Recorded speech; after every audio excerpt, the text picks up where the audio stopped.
자, 여러분 지난 시간에 이어서 소설 마무리 해보도록 하겠습니다. 소설의 개념을 마무리 해보도록 하겠습니다. 문제를 풀면서 자 한번 보도록 하죠. 1번입니다.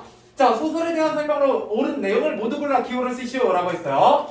자, 기억. 자, 소설은 현실 세계를 반영한다. 맞아요? 틀려요?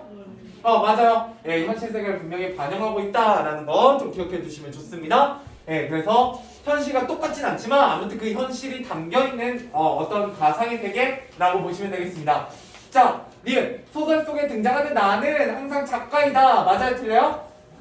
아니요. 작가일 수도 있고 아닐 수도 있습니다. 예, 이거는 뭐랑 더 똑같냐면 시의 내용하고 또 똑같아요.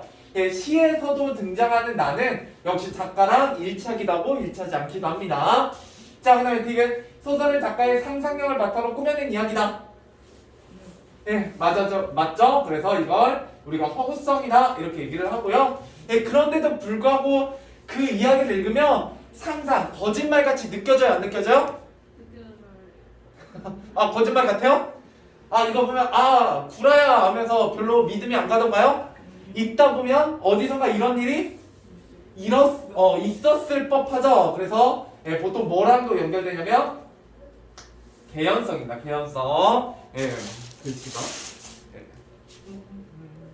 자, 개연성. 그죠? 어디선가 있을 법한 일이 이야기로 들어가 있는 게 바로 소설이다라는 거예요. 자, 그 다음 우리 소설의 존재는 항상 겉으로 드러나나요? 항상이란 말은 옳지 않죠? 100%라는 건 항상 있지 않습니다. 자, 그래서 기억과 디귿이 되겠다 이렇게 보시면 되겠습니다. 자, 2번으로 한번 넘어가 보도록 하겠습니다. 자, 다음 설명에 해당하는 말을 보기에서 골라 쓰시오 라고 했네요. 자, 소설을 통해 작가가 전달하고자 하는 중심 생각을 우리가 뭐라고 불러요? 주제라고 부르고요. 2번. 인간관계나 일정한 흐름에 얽힌 이야기의 짜임새. 이런 걸 구성이라고 합니다. 짜임새니까. 그죠? 구성이라고 보시면 되겠고요. 자, 3번. 자, 소설 구성의 요소와 그에 대한 설명을 바르게 연결하시오. 자, 인물. 뭐요? 사람이겠죠? 사람이고요. 사건, 그 사람들이 겪는 일과 행동이겠죠? 그 다음에 배경. 그 일과 행동의 시간과 공간이 바로 배경이 되겠습니다. 그래서 소설이라는 건 세 가지로 이루어져 있다. 인물, 사건, 배경 이렇게 세 가지로 이루어져 있다라는 거 좀 기억해 두시면 좋겠고요.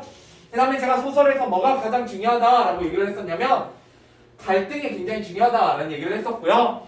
갈등에는 크게 이렇게 세 가지가 있는데 솔직히 말하면 여러분들 지금은 사회와의 갈등이나 운명 간의 갈등은 별로 필요가 없습니다. 지금은 여러분 모르셔도 되고요. 자, 1번. 자, 중요한 시험을 보러 가는 길에 가난한 병자들이 진료를 해달라고 애원하자 진료를 해줘야 될지 아니면 길을 떠나서 내가 중요한 시험을 보러 가야 할지 고민하고 있어요. 내가 내 마음속에서 고민을 하면서 갈등을 일으키는 건 무슨 갈등이라고 해요? 내적 갈등이라고 하고요. 자, 2번. 땅을 빼앗길 것을 염려하여 바우에게 경환이를 찾아가서 사과할 것을 요구하는 바우의 부모님과 경환에게 사과하고 싶지 않은 바우 사이의 갈등은? 자, 이건 누가 갈등이에요? 바우의 부모님과 바우 사이의 갈등이죠. 이렇게 나와 나의 밖에 있는 다른 사람과 갈등을 일으키는 걸 뭐라고 한다? 개인과 개인 간의 갈등, 외적 갈등이라고 합니다. 그래서 기억, 니은 이렇게 보시면 되겠습니다. 자, 다음으로 넘어가 보자. 자, 우리가 소설은 갈등이 매우 중요한데 그 갈등을 중심으로 어떻게 된다? 5단계로 이야기가 전개된다 라고 했어요. 자, 첫 번째 발단 단계에서는 인물과 배경이 소개된다. 맞아요? 틀려요? 맞아요. 자, 2번 전개. 사건의 실마리가 제시된다. 이거는 발단에 대한 내용입니다. 그러면 전개는 뭐가 시작되냐면 사건이 시작되는 단계예요. 사건이 시작되려면 어떤 갈등이 일어나기 위한 출발점이 있어야 되잖아요. 그건 발단에 있는 내용이에요. 그래서 이거는 발단의 내용이고 전개는 사건이 시작되는 거다 이렇게 보시면 되겠고요. 위기에서는 갈등이 여기는 안 써져있네. 갈등이 고조되고요. 그 다음에 여기는 최고조에 이르고 그 다음에 결말에서 갈등이 해결된다. 뭐 이렇게 보시면 되겠습니다. 자, 그래서 정답은 2번 넘어가 보도록 하고요. 자, 6번. 자, 다음 중 인물의 심리 제시 방법이 다른 하나는 했습니다. 자, 소설에 나오는 심리 제시 방법은 크게 두 가지가 있습니다. 하나는 직접 제시고 하나는 간접 제시인데, 직접 제시는 인물의 심리를 어떻게 드러내는 것? 그 사람 화났으면 그냥 뭐 한다고 얘기하는 거예요? 철수가 화났다라고 그냥 심리를 직접 말하는 거예요. 이건 말하기 방식이다라고 보시면 돼요. 그냥 직접 말해요. 상대방의 기분이나 상대방의 생각을 그냥 직접 얘기해줘요. 누가? 이야기를 들려준 서술자가. 그런데 간접은 어떻게 하냐? 그 심리 상태를 간접적으로 그죠? 돌려서 보여줘요. 뭘 통해서? 보여주기를 합니다. 보여주기. 뭘 통해서 보여주느냐? 말과 그렇죠. 행동 같은 걸 통해서 보여줘요. 그래서 직접적으로 행복하다라고 얘기하지 않고요. 뭐 말을 하거나 매우 기쁜 말을 하거나 아니면 표정이 굉장히 활짝 웃고 있다 뭐 이런 걸 통해서 간접적으로 보여주게 됩니다. 자, 한번 보죠. 자, 만도는 코어리가 찡해지면서 두 눈에 뜨거운 것이 핑 도는 것이었다. 이런 두 눈에 뜨거운 것 뭐가 핑 돌아요? 눈에 여러분 뜨겁게 눈이 뜨거워져 본 적 있어요? 눈알이요. 네, 눈알이요. 어떨 때 뜨거워진지 아세요? 눈에 뭐가 맺히면 여러분 눈물이 펑펑 쏟아질 때 눈이 어떻게 되는지 알아요? 뜨끈뜨끈해져요. 그래서 다 울고 나면 어떻게 돼요? 눈이 이렇게 되죠. 그래서 붓잖아요. 그죠? 그래서 여기서 두 눈에 뜨거운 것 이게 바로 뭐예요? 눈물이에요, 눈물. 그러면 이 사람의 심리 상태는 어떤 상태겠어요? 슬픔이죠. 자, 이 슬픔에 대해서 직접적으로 얘기하고 있어요? 간접적으로 얘기하고 있어요? 그렇죠. 이거 간접적이네요. 이렇게 찾는 거예요, 이렇게. 그죠? 물론 좀 어렵습니다. 계속 가보도록 할게요. 2번. 만도의 두 눈은 무섭도록 크게 떠지고 입은 딱 벌어졌다. 여러분 어떨 때 눈이 크게 떠지고 입이 딱 벌어져요? 놀랐을 때. 그렇죠. 놀람이겠죠. 그죠? 자, 이거 직접이요, 간접이요? 역시 간접이죠. 그죠? 놀랐다라고 얘기하고 있지 않으니까. 자, 만도는 돌아보는 아들의 얼굴을 향해 지그시 웃어주었다. 아들을 향해서 웃어줬다라는 건 지금 심리 상태가 어떤 상태겠어요? 좋은 상태, 안 좋은 상태? 좋은 상태겠죠. 뭔가 기분 좋은 거예요. 직접 간접? 역시 이것도 간접이죠? 웃음을 통해서 보여주고 있습니다.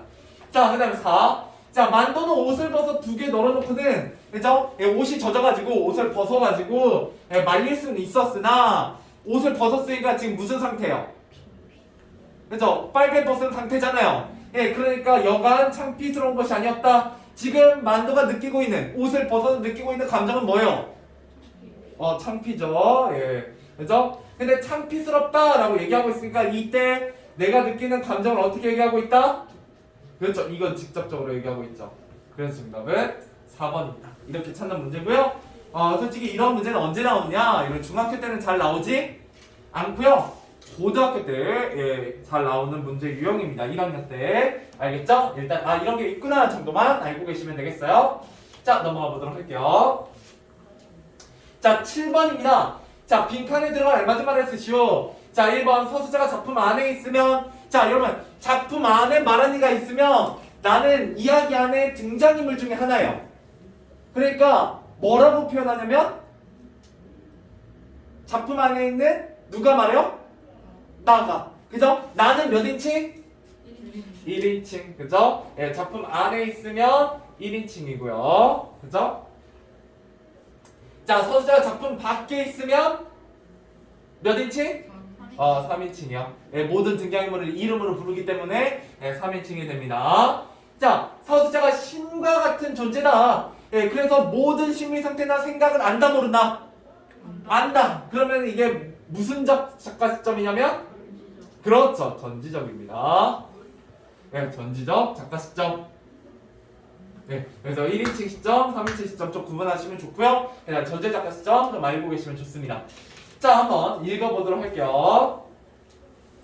자, 일주일을 참다가 나는 내가 등장했죠. 일단 몇 인칭이구나? 예, 1인칭이구나. 예, 두 개 틀렸나? 그죠? 자, 1인칭이고. 자, 그러다면 이 1인칭의 나가 주인공인지 아니면 그 주인공을 관찰하고 있는 사람인지를 보시면 돼요. 나는 인터폰을 들었다. 자, 인터폰으로 직접 위층을 부르거나 면대하지 않고 얼굴을 맞대지 않고 경비원을 통해 이쪽 의사를 전달하는 간접적인 방법을 택한 것은 나로서는 자신의 품이와 상대방에 대한 예절을 지키기 위해서였던 것이다. 자, 제목 소음공이네요. 자, 나는 지금 무슨 상황에 처해 있냐면 뭔가 층간소음의 문제에 처해 있죠. 그런데 그때 이 나는 그 윗집 사람과 직접 싸우지 않고 경비원을 통해서 연락했다는 거예요. 그러면 이때 나는 층간소음의 직접적인 당사자예요? 아니면 관찰자예요? 당사자. 네, 당사자죠. 그러니까 얘가 무슨 시점? 주인공 시점. 그죠? 예, 그래서 기억이 되겠습니다. 어렵지 않죠? 예, 이렇게 푸는 문제였고요. 자, 오늘 본격적으로 이제 여러분들 소설을 한번 들어가 보도록 하겠습니다. 예, 다음 페이지 일단 보죠. 다음 페이지에는 좀 저기가 없어서 자, 이건 이제 소설이고요. 시에 비하면 훨씬 내용이 좀 길어요. 네, 그래서 오늘 빠지신 분은 이 영상을 보셔야만 앞부분의 줄거리를 좀 알 수 있기 때문에 다음 시간에도 수업이 이어집니다. 자, 그리고 나면 여기에 보시면 출판사가 굉장히 많이 실려있어요. 이 작품이 천재노, 군중진포중앙, 천재파, 남중, 월명, 삼북, 금강, 동산, 미래, 동원중, 그 다음에 지학산은 우리 없고요. 군산에 창비, 제일중. 그러면 영광성 빼고는 다예요. 그러니까 웬만한 여러분들 일지망 학교들은 다 이 작품을 나중에 다시 배우게 됩니다. 자, 그래서 이 소설은 뭐냐? 소설입니다. 소설 일단. 근데 그 중에서는 무슨 소설? 성장 소설이요. 성장 소설. 여러분들이 이 글을 읽으면 이 글의 주인공인 내가 혹은 주인공이 어떤 일련의 사건들을 겪으면 한층 뭐 하게 된다? 성장하게 돼요. 예, 뭐가 성장하게 된다? 보통 정신이 성장하게 되는 것을 우리가 읽게 될 거고요. 자, 시점에 보시면 전제작가 시점이다 라고 나와 있죠? 예, 시점은 소설에서 매우 중요합니다. 예, 문제로 정말 잘 나와요. 자, 이때 전제작가 시점이다 라는 건 서술자가 작품 안에 있다 밖에 있다? 예, 작품 밖에 있고요.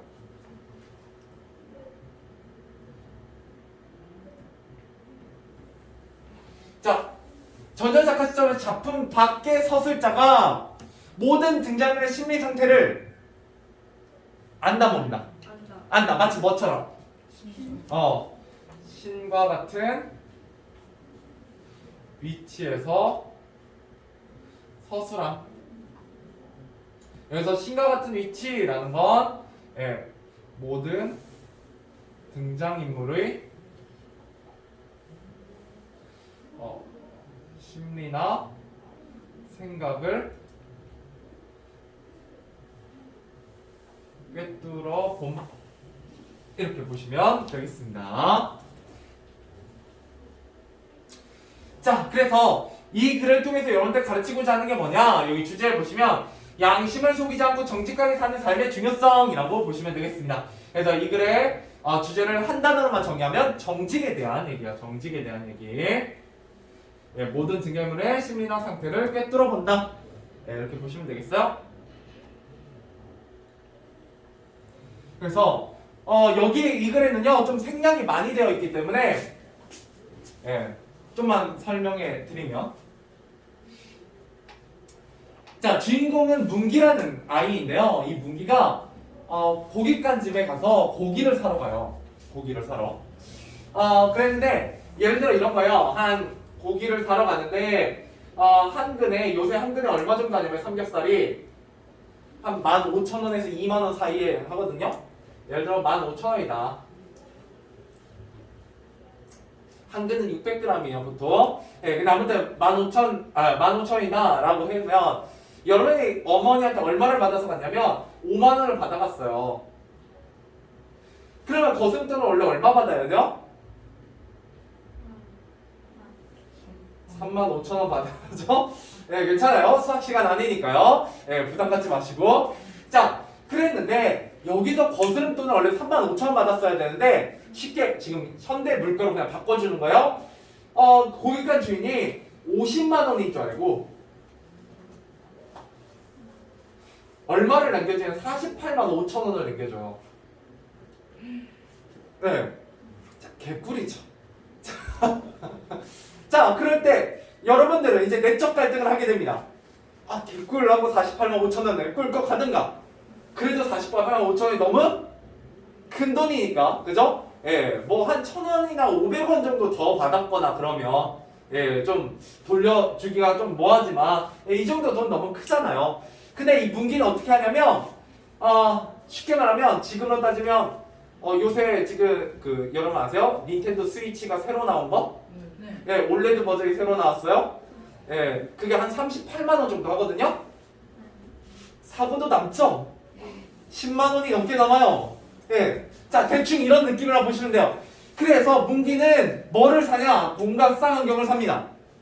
근데 이게 언제냐? 1930년대 일제강점기거든요. 지금으로부터 약 100년 전이에요. 90년 전.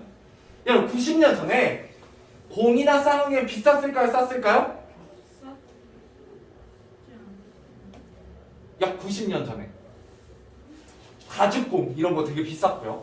예, 지금은 좀 싼 편이지만 쌍안경은 완전 비싼 물건 중에 하나였어요. 예, 지금하고 달리. 자, 그래서 이제 이해가 되시죠? 어떤 상황인지? 자, 그래서 몰래 이런 공각 쌍안경을 숨겨놨습니다. 사서. 이제 지울게요. 이제 본격적으로 한번 가볼게요. 자, 근데 그 숨겨둔 공각 쌍안경이 어떻게 됐다고요? 없어진 것을 발견하고 숙모나 삼촌에게 자신의 잘못이 발각되었을까봐 불안한다. 이때 자신의 잘못은 뭐예요? 거스름 돈을 그죠? 더 받아갖고 마음대로 쓴 것이죠. 자, 며칠 전 문기는 숙모의 심부름으로 이때 숙모는 삼촌의 아내분을 숙모라고 해요. 고깃간에 갔다가 고깃간 주인의 실수로 원래 받아야 하는 것보다 더 많은 거스돈을 받았다. 문기는 더 많은 돈으로 친구 수만이와 함께 장난감을 사고 군것질을 한다. 일단 이때 이 장난감이 공각 쌍안경이에요. 근데 여러분 생각해보세요. 어느 날 여러분이 집에 닌텐도 스위치 올레드 버전 새 거를 가지고 집에 들어갔어요. 그러면 엄마나 아빠가 딱 보고 뭐라고 생각해요? 바로 도둑질했다고 생각해?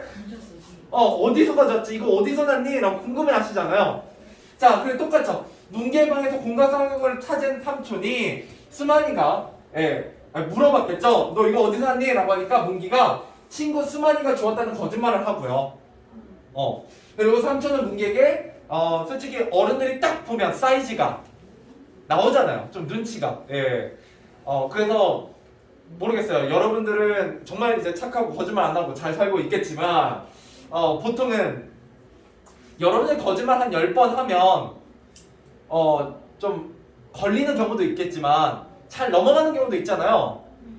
정말 다 잘 넘어갔다고 생각하시는 건 아니겠죠?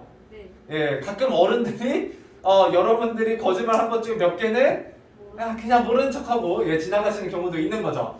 근데 이거 같은 경우는 그냥 넘어가기 좀 그렇잖아요. 찝찝하니까 삼촌이 문기한테 이렇게 얘기해요. 나쁜 마음 먹지 말아라 라고 충고하게 됩니다. 이 정도면 이제 삼촌이 어느 정도 눈치를 챈 거예요. 자, 계속해서 가볼게요. 자, 문기는 삼촌한테 이제 이 얘기를 듣고 나서 아랫방에 내려와 혼자 듣자 삼촌 앞에서보다 갑절 얼굴이 달아올랐다라는 거예요. 자, 이때 갑절이라는 말은 뭐냐면 여러 게임하다 보면 이런 게 나오죠. 무슨 뜻이에요? X 버튼 2번 눌러라? 보통 점수가 이렇게 되면 곱하기 2죠. 이 갑절은 곱하기 2라는 뜻이요. 2배라는 뜻입니다. 자, 2배 얼굴이 달아올랐다. 자, 얼굴이 왜 달아올랐을까요? 들킨 걸 아니까. 그죠? 삼촌한테 약간 뭔가 좀 들킨 거 맞죠? 그러니까 뜨끔하죠. 우리 뜨끔하다 좀 고급지게 말하면 찔린다. 찔린다. 조금 더 고급지게 양심이. 양심에 찔린다. 뭐를 갖게 된다. 죄책감. 그렇죠. 죄책감을 느끼게 됩니다. 여러분, 문기의 심리 상태는 죄책감을 느끼고 부끄러움을 느끼는 상태예요. 그런데 부끄러움을 느꼈다, 죄책감을 가지고 있다라고 얘기하지 않고 얼굴이 빨갛게 달아올랐다라고 얘기하면 어떤 죄시다? 그렇죠. 아까 얘기했었죠? 간접죄시다. 이렇게 보시면 되겠습니다. 간접죄시라고 쓸까 그냥? 왜냐면 네, 이거 간접 제시요. 알겠죠? 자, 계속 가보도록 할게요. 자, 지금까지 될 수 있는 대로 생각하지 않으려고 힘을 써오던 그 편에 뭐에 대해서 내가 이걸 걸릴 거라는 잘못이 드러날 거라는 것을 외면했죠. 그죠? 네, 그랬는데 정면으로 제 몸을 세워놓고 보지 않을 수 없었다. 그래서 사실 잘못을 이제 맞닥뜨린 거죠. 그러자 자기라는 몸은 벌써 삼촌의 이른바 나쁜 데 빠지고 만 것이었다. 그야 자기는 수만이가 시켜서 한 일이니까 잘못이 없다는 것이지만 실제로 이제 생략된 내용 조금만 얘기해드리면 문기는요 누가 봐도 거스름돈을 뭐 했어요?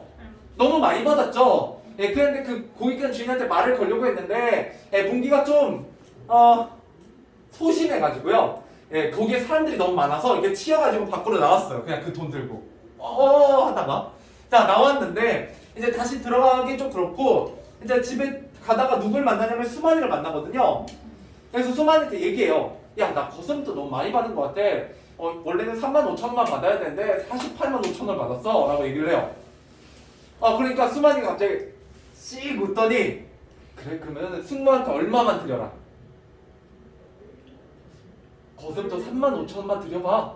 이랬을 때 승모가 왜 돈이 이거밖에 안 되니? 라고 하면 뭐 하면 되고요? 차차 하고 다시 나머지 돈 드리면 되죠. 막 아무 말 없으면. 그쵸? 예. 그래서 수만이가 시켜요.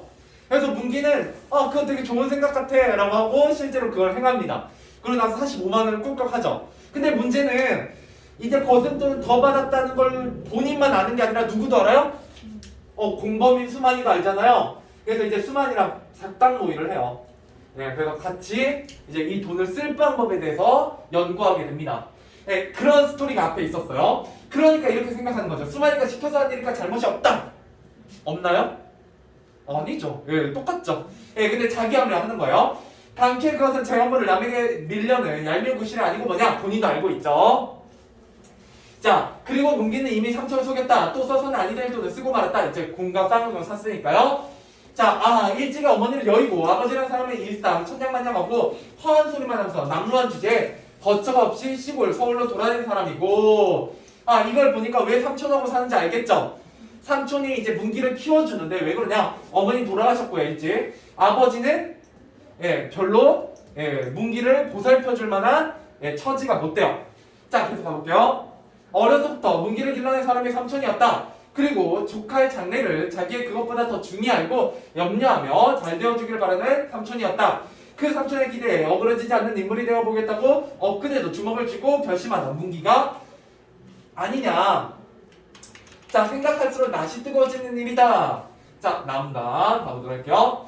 자, 개천 앞에 이르렀다. 이제 삼촌한테 걸렸으니까 이 죄책감을 해결해야 되잖아요. 어떻게 해결하는지 보죠. 자, 거기서 문기는 커다란 공을 바지 앞에 품고 앉아서 길 가는 사람의 앞길을 기다린다. 자, 왜 사람의 눈치를 봐요? 이 공이 뭐니까? 증거물이잖아요. 내가 잘못했다는 증거물이죠. 그럼 뭐만 없으면 돼요? 공과 쌍은경만 없으면 되죠. 자, 그래서 자전거하고 노인이하고 동이 뜬 그 중간을 타서 문기는 허옇게 흐르는 물 위로 공을 던져버렸다. 흐르는 물 위로 공을 던져버렸다. 자, 이게 해결 방법 1이요. 자, 이렇게 흐르는 강에다가 공을 던져서 공을 없애면 죄책감이 해결이 되나요? 해결 안 되죠. 여러분 어떤 잘못을 했을 때 원래는 어떻게 해야 해결돼요? 잘못을 말하고 용서를 구해야죠. 근데 이제 이런 방법을 택했어요. 자, 이 양복 안주머니 감증해줬던 나머지 돈을 꺼내어 들었다. 그것도 마저 던져버리려다가 이건 좀 그렇지. 돈을 던지는 건 좀 아깝지 않니? 그치? 자, 그래서 문득 손을 멈추고요. 문기는 상거리 고깃간 향해 갔다. 그리고 골목으로 돌아가 나머지 돈을 종이에 싸서 어떻게 했다? 나머지 돈을 종이에 싸서 담 너머로 그 집 앞마당 향해 던졌다. 이게 해결 방법 2입니다. 2예요. 일단 뭐가 없어지냐 이렇게 함으로써 증거물이 없어졌죠.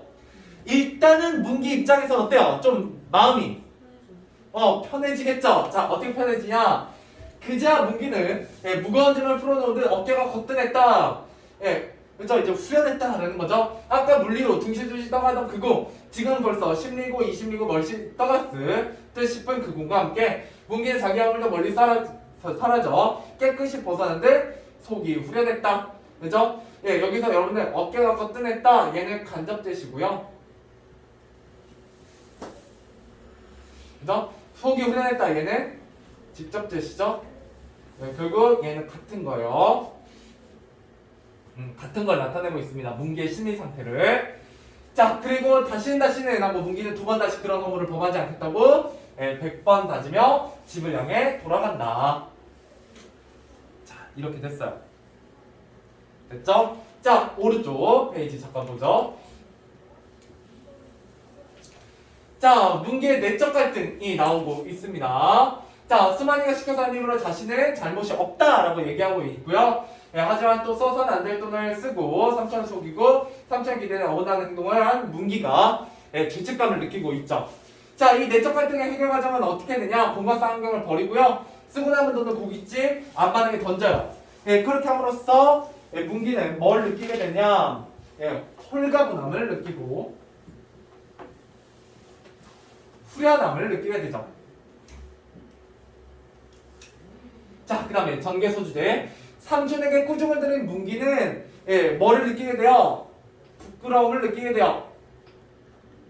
부끄러움을 느끼고 남은 돈을 고기까지 앞마당에 던집니다. 자, 계속해서 가보도록 할게요. 문제는 한 번에 한 장을 풀도록 하겠습니다. 자, 생략된 부분의 줄거리. 자, 환등틀을 사러 가기로 약속한 수만이에게 문기는 돈을 고기까지 앞마당에 던졌다고 한다. 문기의 말을 믿지 않는 수만이는 돈을 내놓지 않으면 도둑질한 것을 알리겠다고 문기를 협박하고 괴롭힌다. 자, 문기 집 가까이 이르렀다. 수만이는 문기 앞으로 다가서며 작은 음성으로 조졌다. 그죠? 이러고 끝나는 게 아니야. 이제 수만이가 다 알고 있잖아요. 그 수만이가 이제 와서 협박하는 거죠. 너 지금으로 가지고 나오지 않으면 뭐에 대해서? 돈. 그죠? 거기까지 앞마당에 이미 다 던져버렸는데 수만이는 뭐라고 생각하는 거예요? 문기가 지 혼자 돈을 다 쓰려고 하는구나. 이제 돈 내놔라 라고 협박하는 거죠. 자, 도둑질 했다고 똑바로 써놓을 테야. 자, 문기는 여전히 못 들은 척 걸음만 옮긴다. 자기 집 마당에 들어섰다. 승무는 뒷곁에서 뒷마당에서 화초 모종을 하는지 여기 심어라 저기 심어라 하고 아랫집 신부를 맞는 아이와 이야기하는 소리가 날 뿐 집안엔 아무도 없었다. 자, 그리고 눈앞에 보이는 붓장 안에, 그죠? 붙박이장 안에 앞턱에 잔돈 얼마 지점 몇 장이 놓여 있었다. 그리고 문 밖에 지금 수만이가 돈을 가지고 나오기를 기다리고 있었다. 여기서 문기는 두 번째 허물을 범하고 말았다라는 거죠. 이때 두 번째 허물은 바로 뭐겠어요? 수만이의 협박에 못 이겨서 수만이에게 돈을 전해주기 위해서 누구의 돈을 훔쳤다? 그렇죠. 붓장 안 숙모의 돈을 훔침.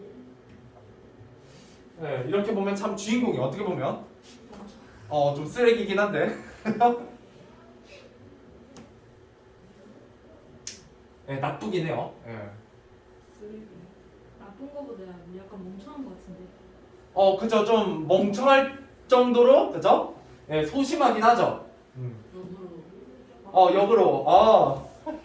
나였으면 역으로, 그지? 자, 진작 듣지 하고 빙그레 오는 수만이 얼굴에다가 얼마 짜증나겠어. 그 돈을 뺨 때리듯 얼굴에다 돈을 던졌고요. 문기는 달아났다. 자, 마문다. 자, 급한 걸음으로 문기는 내거리 하나를 지났다. 그죠? 이제 죄책감이 어떻게 됐겠어요? 더 커졌겠죠. 그죠? 잘못은 해결되지 않고. 자, 그래서 또 하나를 지났다. 이제 집 막 뛰어가는 거예요. 또 하나를 지났다. 걸음은 차차 풀이 죽는다. 그리고 문기는 이런 생각을 했다. 나는 원래 작은 어머니 돈을 축냈다. 그죠? 그러나 갚으면 고마우냐? 그 돈 값어치 만큼 밥도 덜 먹고 학용품도 아껴 쓰고 옷도 조심해 입고 이렇게 갚으면 고만 아니냐?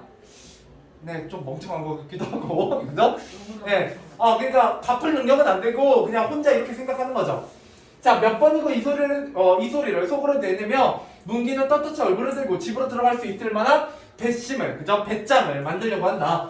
그러나 일 없이 공원으로 거리로 돌며 해를 보낸다. 자, 이번엔 뭐가 나오냐? 외적 갈등입니다. 문기와 수만이의 외적 갈등.